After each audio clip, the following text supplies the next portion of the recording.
How are you guys doing tonight? Listen, are you ready for all the crap to hit the fan? Seriously? Everything's starting to come to pieces, and the pieces, in one way, the pieces are all starting to fall into place. But in another way, everything's starting to fall to pieces. The Fed is the cause of all the problems. The Fed is getting ready to be more aggressive in their rate hikes and picking up their rate hikes. Now, here's the thing. We just had Iran. The United States just dropped the Iran deal. And now Iran's likely to go back to uranium enrichment. A war in the Middle East is just about ready to get started, if it hasn't already started tonight, between Iran and Israel. Now, this whole thing is leading to not just higher oil prices, but much higher oil prices. This is not, and what we have had quite recently, is not really inflation, it's inflationary pressures. And these inflationary pressures will probably increase. It's not really inflation as such, it's inflationary pressures. This is all leading up, and it will lead up, and these inflationary pressures will heat up until you get an event. The event that I'm expecting is the market crashing. They're talking about 4 interest rate hikes this year. Now, from what I gather, we've had 1, so that's 3 more. And so the thing is this is about to heat up. And the oil prices rising is going to increase the inflationary pressures, and these inflationary pressures are going to allow the Fed the impetus to get in these 3 more rate hikes. And believe me, I think they're going to do it. I think they're also going to continue to work on their program of quantitative tightening. They're going to continue with this program of quantitative tightening. I'm going to read just a little bit of this article here. It says investors are getting more comfortable with the idea of 4 interest rate hikes this year. Although it may not last long, a steeper rate incline likely will come with increased inflation pressures that could serve as a millstone for the markets, struggling to post meaningful gains even amid blockbuster corporate earnings. Now, here's the thing. They're failing to mention what the real driver that's driving the markets down is, and this is the Fed and their quantitative tightening program. If it wasn't for the Fed and their quantitative tightening program right now, the markets would go up and up. The market wanted to go up so bad. The Fed is what's the millstone around the market's neck. And with these steeper rate increases that they're coming in, each time it's like a dagger. Each time they dig that dagger in, each time with a 25 basis point rate hike. And so they're planning 3 more this year. This is going to be fast and furious because right now we're getting deep into the year. January, February, March, April, May. That's the 5th month, almost to the 6th month. We're almost halfway through the year. We've only had 1 so far. And they're planning 3 more. That's going to be bang, bang, bang. You know, along with they're going to raise. Now, you got to understand how this all works. October, November, and December was 10 billion. January and February and March is 20 billion. May, June, and July is 30 billion.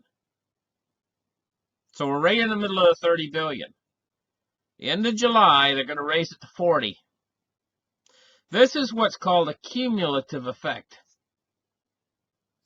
It's kind of like, to understand a cumulative effect like this, think about a person that's drinking beer. They might be able to have 1 beer and drive out on the highway and drive pretty well. One beer in their system. That's like the 10 billion when the Fed started out with this back in October, November, and December. We barely noticed it. And that's like a guy drinks one beer. He might barely notice it. But what's the effect of 2 beers? Well, he's going to notice it a little bit more. It's a cumulative effect, right? What about 3 beers? Well, suddenly he's starting to feel it a little bit. And he might not be okay to drive anymore, actually, but say he still does drive and get away with it. Well, that's us right now. We're at 3 beers. We're at 3 beers. And this is with this cumulative effect of the quantitative tightening. Now they're going to increase it to 4. And then 5. And then they're going to, once they get it to 5, they're going to go every month. Bang, bang, bang, bang, bang. It's that a cumulative effect is going to be withdrawing liquidity out of the system so fast. And then at the same time, they're going to be raising interest rates more. More. Raising interest rates. This is a recipe for disaster for the markets. It says, think in terms of higher consumer and producer price readings coupled with surging oil prices and a falling dollar, all combining to form a landscape that investors haven't seen in decades. If all that happens to make a fourth hike necessary, I'm not sure the market will be as comfortable as you see at the moment, says Jim Paulson, chief investment strategist at the Leuthold Group. It is the movement around it that shifts around your feet and makes the environment a lot more hostile. Following a series of readings showing that inflation is edging toward the Federal Reserve's 2% target level, traders who make bets on where the central bank is going to put its benchmark rate have indicated a more hawkish expectation. This means they're going to raise rates, simply put, hawkish. It means they are really going to start to get into this rate hiking business. The Fed's going to keep pushing this envelope. They're going to keep pushing this envelope until the whole system falls, and it's going to fall with a market crash, probably this fall, a sudden crash of the markets. That's going to swing everything around from this inflationary tendency that we're having now, and oil is going to be probably the biggest driver of this inflation. The inflation's just starting to hook up. It's not heat up, I should say. It's not real inflation. It's inflationary pressures. This can turn around so quick when after the market falls. This inflationary pressures can change into deflation so fast it can make your eyes spin. Take a look at it this way. In the 1920s, they called it the Roaring Twenties, and they had inflation. And they had everything going up in price. And they had good times. Good times during what was called the Roaring Twenties. It's back in the days when they used to have they used to do these dances, like they had a dance called the Charleston. A lot of people have heard of that dance. Anyway, 1929 come and they had the big crash of the stock market. It went from inflation to deflation in practically one day when the stock market crashed. An enormous crash of the stock market. And honest to God, if we had the equivalent of that crash today, the stock market would go from our 26,000 all the way down to like 2,000 or 2,800 points. This is what kind of crash we're talking about that can happen when you get the system over-leveraged as far as the system is over-leveraged today. And the system was that far over-leveraged back in 1929. In fact, there's only been a couple spots in history where the system has been this far over-leveraged as it is right now. And so what we're looking at is the Fed drawing out liquidity right now out of the system. Because the system's so over-leveraged, it takes a little while to respond. It's not an immediate response. It's a delayed response. And so the Fed's withdrawing the liquidity out. The response is delayed, but when the response finally comes, it's sudden and shocking. Now, I'm warning about this response. I'm on here every day warning about this response that's coming. this deflationary response that's coming. And honest to God, when it actually hits, it's going to be a boon for my channel. Not that I really want something bad to happen, but an awful lot of people are going to wake up at that moment, and they're going to say, hey, you know, what just happened? Because right now they're on the internet and they're watching everything, all these silly programs that things like epic fails, you know, and somebody's jumping up and down and landing on top of their head and stuff like that, you know, on the internet, and get massive amounts of views. My channel, it gets like, will get like 3,000 views on a video, and they'll put out a video like about some guy falling on his head, and they'll get like 10 million views, you know, because all the people are being sedated. They're being sedated by, and they're not paying attention to what's coming, and they've got all of their money in the bank, if they got any money. Most people don't have that much money, really. Most people have enough money to last about 1 month, if that, if they lost their job, and they would be on the street. But what money they do have, they have it in their bank account, and it's in dollars. It's all in dollars. When this thing strikes, and I've explained it very carefully how it's going to strike to you guys, I've explained how the dollar's going to become absolutely worthless. But at the same time the dollar's becoming worthless, these people are going to be losing their jobs to even make dollars. So they're not going to have any dollars. The system that we live in today, quite seriously, to be quite serious with you, this system that we live in today is very cruel. This world is very cruel. It does not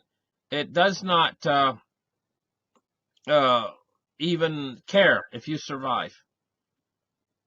People out there, except for maybe if you have family, that's good. You're fortunate, because your family is the only ones that probably really care about you. The system is designed so it's uncaring. The only thing it cares about is money. Money. That's all it cares about. And I ran across an example tonight on the internet. I was looking up a thing, and it said that I come across it, and there was an article on there. It says down in the United States, on the states that legalize marijuana, they're gonna kill all the dogs that sniff marijuana. And I was absolutely shocked. I said to myself, oh, why are they gonna do that? What did these dogs ever do to them? You know? They're planning on euthanizing them just because they can't sniff marijuana anymore. They don't have a job anymore. They did their job well. Why can't they put them up for adoption? Why do they have to euthanize them? Are they trying to get even with people? Are they trying to say, hey, you know what? You guys are now making marijuana legal. We're going to pay you back. We're going to kill all these dogs. And these dogs didn't do anything. You know?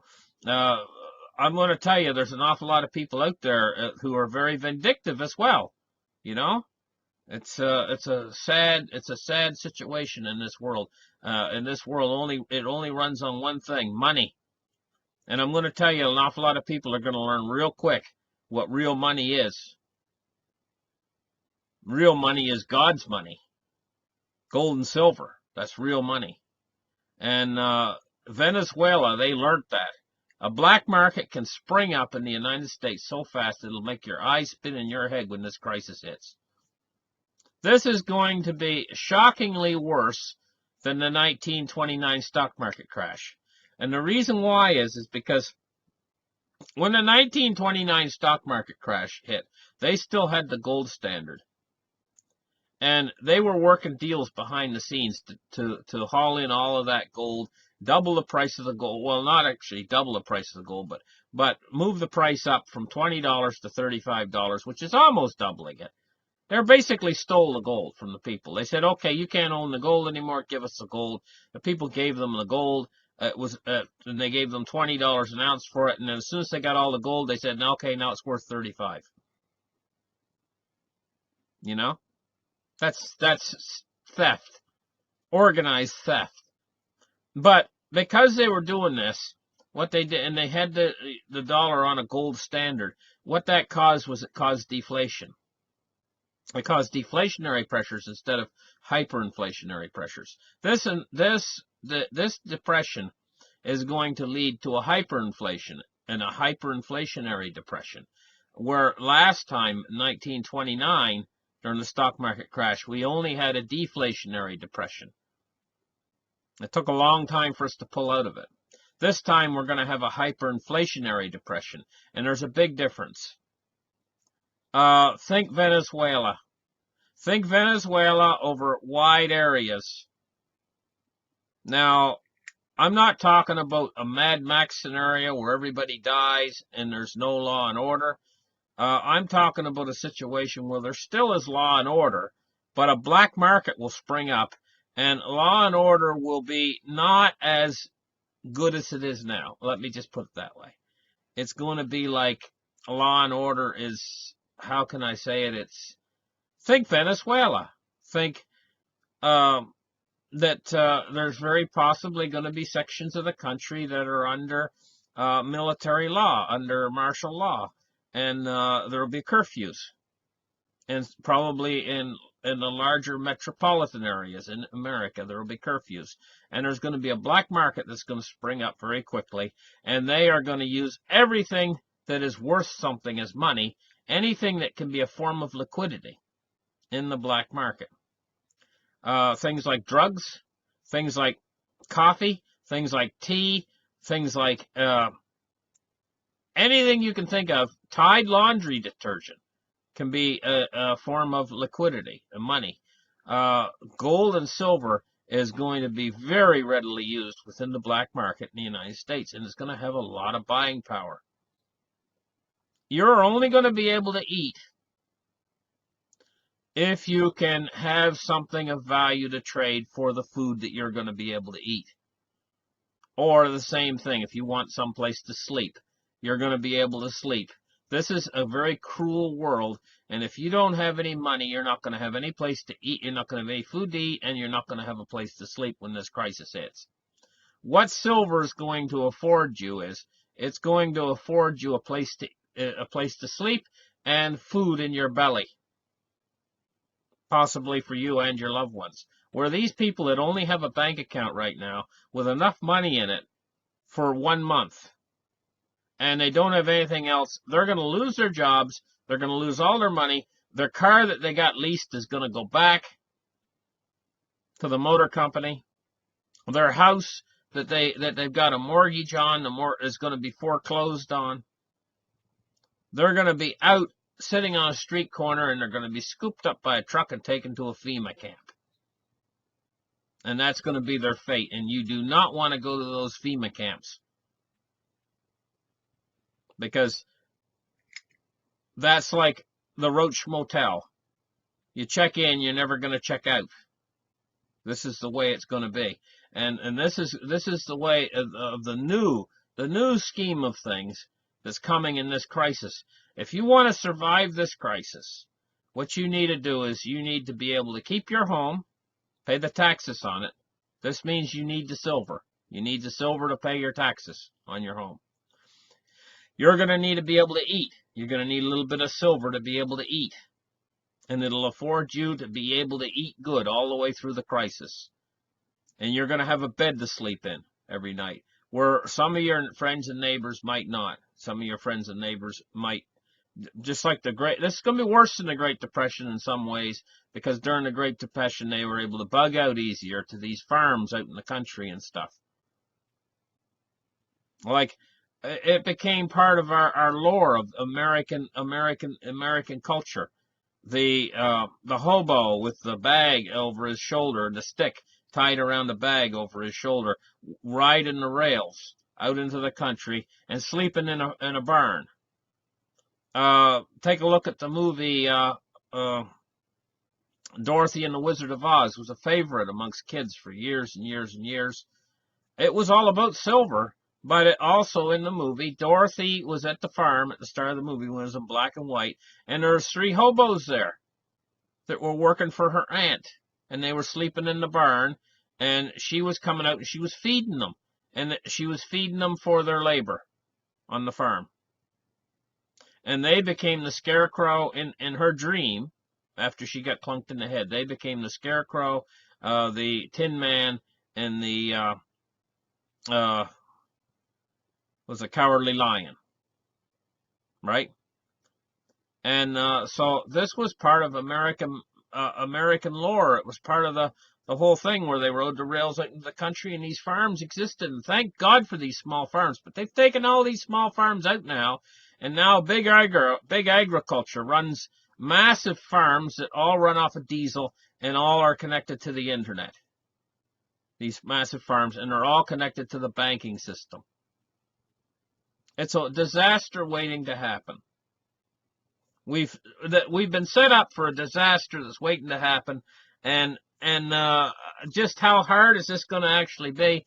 I tend to think that it's not gonna be a Mad Max world, but I think look at Venezuela to see what this situation is going to be. There's going to be a lot of people out there who are starving hungry. I'm telling you, I saw a picture come from Venezuela of them chasing a cow through a field, stoning the cow. These were hungry people. And from what I understand, they were cutting pieces off the cow as the cow was dying there. They were cutting pieces off the cow and they were eating it raw. Not even cooking it. They were so hungry, the Venezuelan people. And this is what we've come down to. And in fact, the fact of the matter is, our humanity can turn into animalistic desires and everything just for the fact that the situation gets so dire. There would be people starving to death in the street for the sake of a loaf of bread that only costs like a very small fraction of silver, but in dollar terms, that same loaf of bread, it might take a whole wheelbarrow full of dollars to buy it.